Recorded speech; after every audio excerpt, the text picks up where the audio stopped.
예, 오늘은 예고했던 대로 요즘 인기 있는 태영호의 증언 책에 대한 내용을 시작해 보겠습니다. 이 책에서는 우선 뭐 여러 가지 정리할 게 있는데 우선 첫 번째 순서로 장성택 죽음의 진실, 장성택 처형의 내막에 대해서 좀 알아보겠습니다. 요즘 나온 북한 관련 책을 읽어보면은 거의 항상 뭐 100%라고 할 수 있어요. 장성택에 대한 얘기가 나옵니다. 그만큼 중요한 사람이었기 때문에, 이인자였기 때문에. 이인자가 처형이 됐으니 뭐 당연히 뭐 언급이 안 될 수 없죠. 그래도 다른 책보다도 이 태영호 책에 제일 잘 정리가 되어 있는 것 같아요. 그래서 태영호 책을 읽으면은, 그럴만했구나 하고 고개가 끄덕거려집니다. 그래서 그 내용을 좀 알려드릴까 합니다. 우선 장성택이 특히 경제 쪽으로 실권을 쥐게 된 계기를, 이 태영호 씨는 2000년대 말로 잡아요. 2000년대 말 김정일이 2012년까지 평양에 주택 10만 세대를 건설한다는 계획을 세우고 그 과업을 장성택이 담당한 당 행정부에 부여한 시점으로 잡고 있어요. 그러니까 이 평양 10만 세대 건설 사업이라는 게 뭐냐면요. 2012년이면은 이게 김일성 주석의 탄생 100주년이 되는 해예요. 김일성은 1912년생이니까. 물론 제대로 안 됐어요. 제대로 될 리가 없죠. 경제가 엉망이고 돈도 없고 뭐 그런 계획도 없이 계획을 하더랬으니까요. 그래서 장성택은 이 과업을 수행하기 위해 54부를 앞세웠다. 근데 이 부서는 1980년에 출발했대요. 그리고 원래 기능은 인민무력부, 한국으로 치면 국방부죠. 거기에 대표적인 외화벌이 기구인 매복무역총회사의 산하기관이다. 그래서 이게 돈을 벌어들인 기관인데, 장성택이 그 10만 원 건설 계획의 그 책임자가 되면서 54부가 중요한 역할을 하기 시작한다고 그래요. 그래서 이 54부장이 장수길이에요. 장수길. 장수길이 바로 그 장성택의 최측근으로서 54부 부장을 맡으면서 이것을 관리하고, 그러다 결국은 장성택 처형 전에 그 고사기관포로 산산조각 나도록 처형됐다는 게 바로 장수길이죠. 장수길은 장성택을 등에 업고 석탄, 해산물 수출 등 외화벌이가 되는 부분을 독점으로 만들어갔다.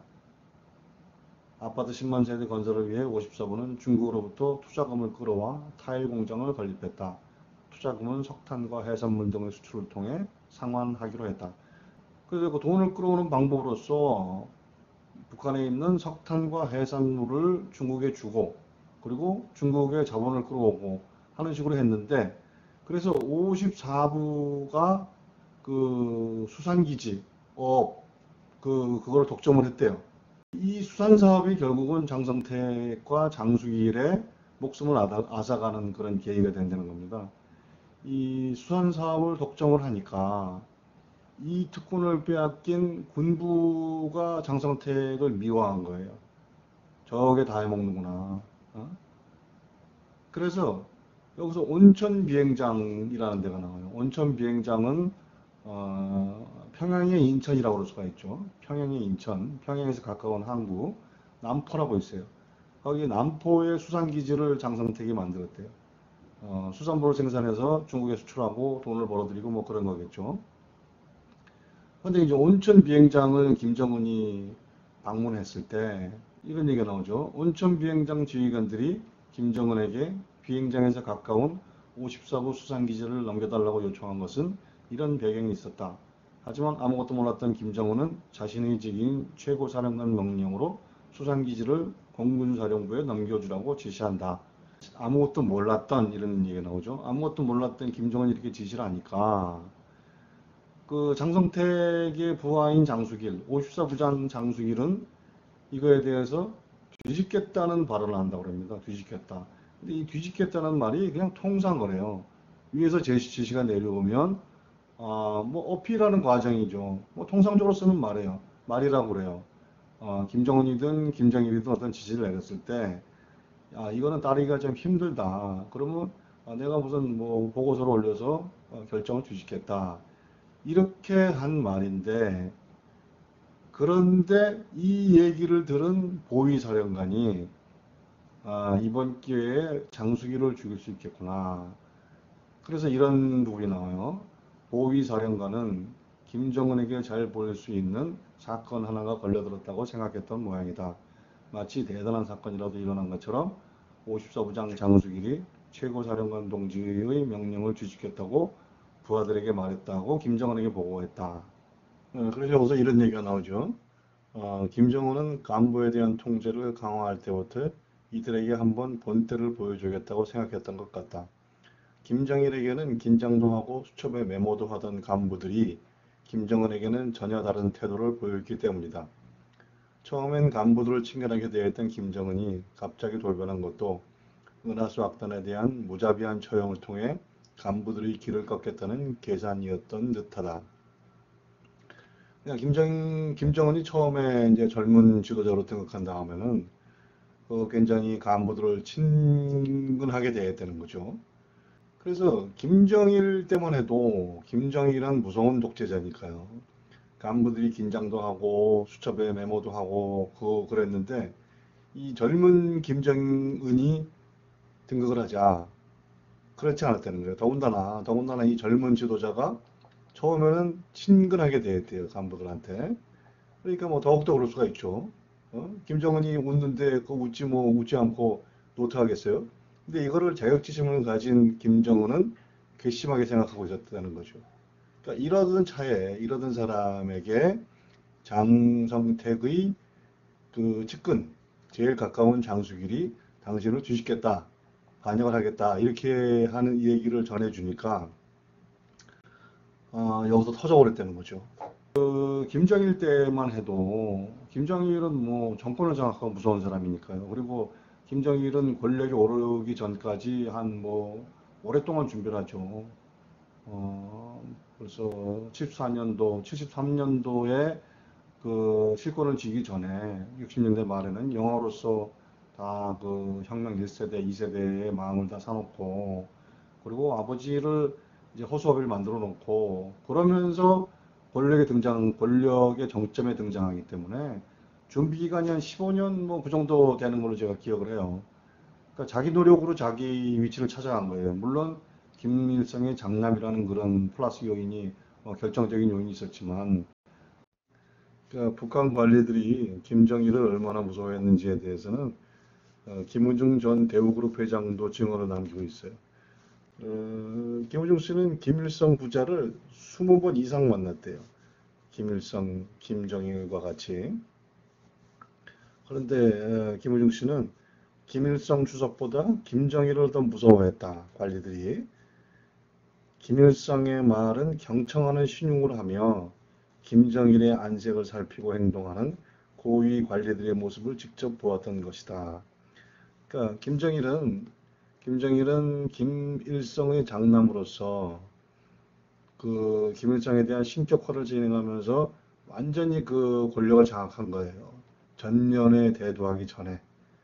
1994년도 김일성 사망 때까지만 해도 김일성이 모든 걸 결정한다고 생각했지만 외부에서는 한국을 비롯해서 그러니까 고위 관리들은 벌써 73년 이후 시점부터 계속해서 김정일을 제일 무서워한 거예요. 그러니까 2010년 김정은이 전면에 등장하는데 그 전면에 등장했으면서도 사실은 김정은에 대해서 아는 사람이 거의 없었대요. 태영호 씨도 그런 증언을 하죠. 김정일은 실권자이면서 전면에 등장한 거고 김정은은 전혀 실권자가 아닌 상태에서 아버지가 해놓은 걸 그냥 물려받은 거예요. 실력 있는 후계자가 아니었던 거죠. 그러니까 이런 자격지심, 자기가 해놓은 게 없다. 그래서 고위관리들이 나를 무시한다. 하는 그런 게 복합적으로 작용하면서 제2인자인 장성택을 잔인하게 처형하는 그런 하나의 원인이 됐다는 거죠. 태영호 씨의 장성택 관련 그 설명이 좀 그래도 설득력을 갖는 건 뭐냐면은 단순히 이런 사건만으로 이거를 해석하지 않아요. 그러니까 다른 그 책들에서 이런 사건만을 제시하니까 글쎄 뭐 그 정도 사건 가지고 사람을 이렇게 죽일 수 있나? 장성택은 정권의 2인자이고 또 경제통이고 아버지 김정일도 사실은 장성택한테 많이 기대했다는 거죠. 그래서 아버지 김정일도 장성택에 대해서는 이중 감정이 있었을 것이라고 여러 사람들이 진단해요. 그 실력 있는 사람이니까 기대면서 또 한편으로는 경계하는. 그게 김정은도 마찬가지였을 거라고요. 김정일의 개인 요리사였던 그 후지모토 겐지의 책에 보면 장선택이 공업으로서 정은 대장과 직접 이야기를 하고 있는 장면도 자주 목격했다. 내용까지 들을 수는 없었지만 장성택 쪽에서 여러 가지를 가르쳐주고 지도해주고 싶어 한다는 느낌을 받았다. 그러니까 정권의 2인자로서 전 정권부터 이어져 내려오는 2인자로서 굉장히 중요한 사람이죠. 경제를 총괄하고 있고 또 중국과의 관계도 총괄하고 있고 그런 사람을 그런 중요한 후견인을 단지 무슨 수산기지 문제 이런 걸로 죽였다 그러는 게 좀 이해가 안 되는 측면이 있어요. 그래서 다른 많은 책에 보면 거기까지만 얘기가 나오기 때문에 조금 이해가 안 되는데 태영호 씨 책을 읽으면서 아 그래 그럴만하다고 생각되는 거는 그렇게 설득력을 갖는 것은 김정은의 가족관계 특히 제일교포 출신인 어머니 그 어머니하고 사실상 어느 면에서는 적대적이었던 장성택을 김정은이 죽인 거다 하는 거를 부가 설명을 해요. 그래서 이 두 가지 수산기지 문제 그리고 가족 문제 이 두 가지가 결합이 돼서 장성택을 죽였구나 그런 거를 그 태영호 씨 책은 얘기하는데요. 아주 설득력이 있다고 생각이 돼요. 그 가족사 문제는 다음 편에서 다루겠습니다. 김정일의 가족사, 김정은의 가족사 굉장히 중요한 문제거든요. 태영호 씨는 이거에 대해서 아킬레스건이 될 수 있다고 얘기를 해요. 김정은의 그 복잡한 여자 관계, 또 김정은 어머니의 비밀, 이런 게 북한사회에 알려지면 굉장히 큰 혼란의 시발점이 될 수 있다라고 얘기를 해요. 그 복잡한 여자 관계, 가족 관계에 대해서는 다음 순서에서 얘기해 보겠습니다. 고맙습니다.